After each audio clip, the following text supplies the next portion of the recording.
thing zia kan siam chop ania với thing tum lian tak tak kan zei phel tir ang khan man lai faro boy te fakhe kan sak ve khalin an siam ani ai hi fair place a crown lai tu ania ai dirota 17 ania thing zia hi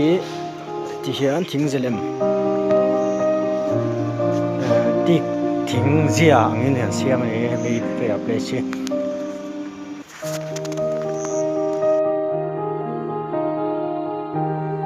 ai po hi dokan chung pha tu ania